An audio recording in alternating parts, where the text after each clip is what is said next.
प्रिय विद्यार्थियों, आज हम इस कक्षा में कक्षा बीए प्रथम वर्ष विषय राजनीति विज्ञान प्रश्न नंबर प्रथम राजनीति विज्ञान के मूल आधार। आज का हमारा जो अध्ययन का टॉपिक है वो है राज्य की उत्पत्ति का सामाजिक समझौता सिद्धांत का परिचय।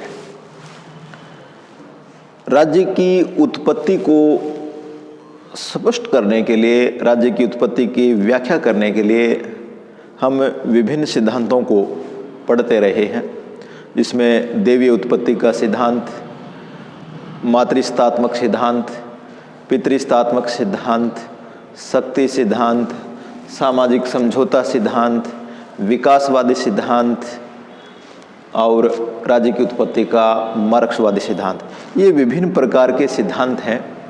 उनमें से तीन सिद्धांत, सामाजिक समझौता सिद्धांत, विकासवादी सिद्धांत और राज्य की उत्पत्ति का मार्क्सवादी सिद्धांत अपने पाठ्यक्रम में है।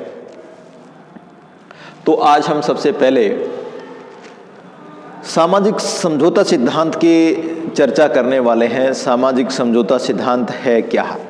यानी राज्य की उत्पत्ति को लेकर के जो सामाजिक समझौता सिद्धांत है उसकी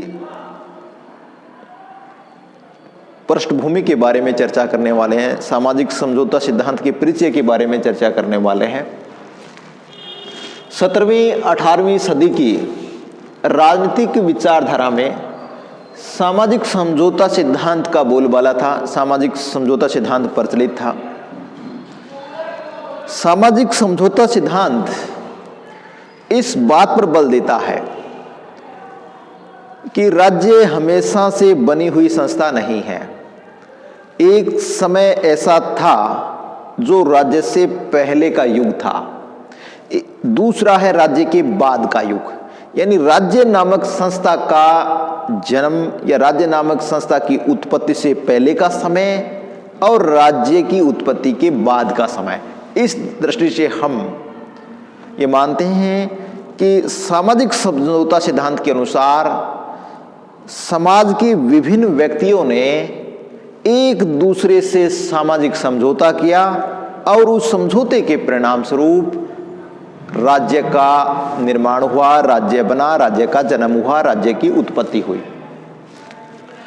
सामाजिक समझौता सिद्धांत के अनुसार राज्य देवीय न होकर एक मानव निर्मित संस्था है। यानी सामाजिक समझौता ये मानता है कि राज्य नामक जो संस्था है उसका निर्माण भगवान ने या देवताओं ने नहीं किया है। राज्य नामक संस्था का निर्माण मनुष्यों ने एक सामाजिक समझौते द्वारा अपनी आवश्यकताओं को पूरा करने, अपने आप को सुरक्षित करने के लिए किया है। सामाजिक समझौते द्वारा राज्य का निर्माण प्राकृतिक अवस्था में रहने वाले व्यक्तियों द्वारा पारस्परिक समझौते के आधार पर किया गया। यानी सामाजिक समझौते के जो समर्थक हैं, प्रतिपादक हैं, वो ये कहते हैं कि राज्य के जन्म से पहले, राज्य के बनने से पहले का जो युग है वो प्राकृतिक अवस्था है। उस प्राकृतिक अवस्था को विभिन्न सामाजिक समझौतेवादी विचारकों ने अलग अलग नाम दिए हैं। किसी ने प्राकृतिक अवस्था कहा है, किसी ने उसको पूर्व सामाजिक व्यवस्था कहा है, किसी ने पूर्व राजनीतिक व्यवस्था कहा है। सामाजिक समझौता सिद्धांत के प्रतिपादक इतिहास को दो कालों में विभाजित करते हैं। पहला प्राकृतिक अवस्था का काल। प्राकृतिक अवस्था के काल में राज्य जैसी कोई संस्था नहीं थी। यानी राज्य से पहले का जो समय है, पहले की जो अवधि है, पहले का जो युग है वो प्राकृतिक अवस्था का काल है, प्राकृतिक अवस्था का युग है। उसमें राज्य जैसी कोई संस्था अस्तित्व में नहीं थी जो संपूर्ण समाज को नियंत्रित और संचालित करती हो। दूसरा, नागरिक जीवन के प्रारंभ के बाद का काल, राज्य संस्था के निर्माण से प्रारंभ होने वाला युग। जब सामाजिक समझौते द्वारा राज्य और नागरिक समाज का जन्म हो गया तो उससे एक नया युग प्रारंभ हो गया। सामाजिक समझौता सिद्धांत के प्रतिपादकों ने प्राकृतिक अवस्था को अलग अलग नाम दिए हैं। किसी ने तो प्राकृतिक अवस्था कहा है, किसी ने पूर्व सामाजिक प्री सोशल युग कहा है, किसी ने उसको पूर्व राजनीतिक अवस्था कहा है। तो इसको लेकर के नामांकन में मतभेद है, लेकिन सामान्य रूप से प्रचलित शब्द है वो प्राकृतिक अवस्था कहा गया है, जिसमें राज्य का अस्तित्व नहीं था। प्राकृतिक अवस्था को विभिन्न विद्वानों ने अलग अलग रूप में देखा है। जो राज्य से पहले की अवस्था है, जिसे प्राकृतिक अवस्था कहा जाता है, पूर्व सामाजिक अवस्था कहा जाता है, पूर्व राजनीतिक अवस्था कहा जाता है, इस अवस्था को भी विभिन्न विद्वानों ने अलग अलग तरीके से बताया है। कुछ तो ये कहते हैं कि प्राकृतिक अवस्था बहुत अच्छी थी, छोटी मोटी समस्याएं थी, लोग मिलकर एक दूसरे का सहयोग करके दूर कर लेते थे। कुछ ये कहते हैं कि प्राकृतिक अवस्था बहुत कठिन थी, इसलिए लोगों को राज्य का निर्माण करना पड़ा, और प्राकृतिक अवस्था में संचालन के लिए प्राकृतिक नियम थे, उनकी व्याख्या कैसे की जाती होगी इसको लेकर के कोई विवाद हुआ होगा, तो उन्होंने राज्य जैसी संस्था के गठन का सोचा होगा। तो प्राकृतिक अवस्था में मानव के साथ दूसरा मानव कैसे व्यवहार करता था, इसको लेकर के विभिन्न विद्वानों ने अलग अलग राय जारी की है। जो प्रमुख समझौतावादी या अनुबंधवादी विचारक है हॉब्स, लॉक, रूसो, उनका दृष्टिकोण भी अलग अलग है इसको लेकर के। अगला, सामाजिक समझौते द्वारा राजनीतिक समाज की स्थापना।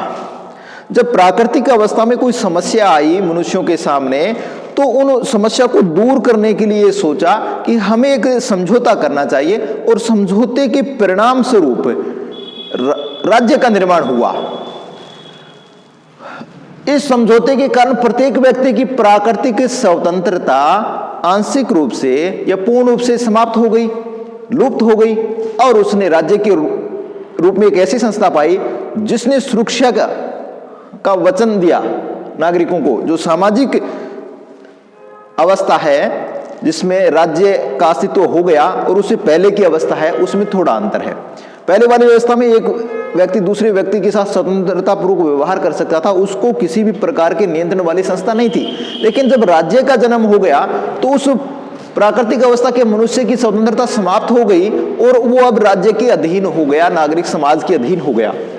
सामाजिक समझौते का अगर इतिहास देखें तो इसे हम भारतीय संदर्भ में भी देख सकते हैं और पाश्चात्य संदर्भ में भी देख सकते हैं। पहले हम भारत के संदर्भ में देखें तो महाभारत के शांति पर्व में सामाजिक समझौते का संकेत मिलता है। मनुष्य ने अराजक स्थिति से बाहर आने के लिए एक समझौता किया। दूसरा, कौटिल्य के अर्थशास्त्र में भी सामाजिक समझौते का पूर्व संकेत मिलता है। जैन धर्म का साहित्य और बौद्ध धर्म का जो साहित्य है उसमें भी सामाजिक समझौते का पूर्व संकेत मिलता है। यानी भारतीय दृष्टि से अगर सामाजिक समझौते सिद्धांत के कई संकेत मिलते हैं तो वो महाभारत के शांति पर्व में, कौटिल्य की पुस्तक अर्थशास्त्र में, जैन धर्म के साहित्य में और बौद्ध धर्म के साहित्य में मिलते हैं। पश्चिमी या पाश्चात्य जगत में देखें तो सामाजिक समझौते का पूर्व संकेत हमें सोफिस्ट विचारकों में मिलता है, एपिक्यूरियन विचारधारा वाले लोगों में मिलता है, और हॉब्स, लॉक और रूसो या समझौतावादी विचारकों के विचारों में मिलता है। तो हम ये कह सकते हैं कि सामाजिक समझौता सिद्धांत इस बात का प्रतिपादन करता है कि राज्य एक देवीय संस्था न होकर, ईश्वर द्वारा निर्मित संस्था न होकर, एक मानव निर्मित संस्था है जिसका प्रमुख उद्देश्य जिन लोगों ने उसे बनाया है उनके हितों की रक्षा करनी है, और उनके हितों में जो टकराव है उनको दूर करना है। यानी मनुष्य ने अपने हितों की रक्षा के लिए राज्य का निर्माण किया है। इस सिद्धांत के जो प्रमुख प्रतिपादक हैं वो हॉब्स, लॉक और रूसो हैं। अगली कक्षा में हम इन विचारकों के विचारों के बारे में जानेंगे। धन्यवाद।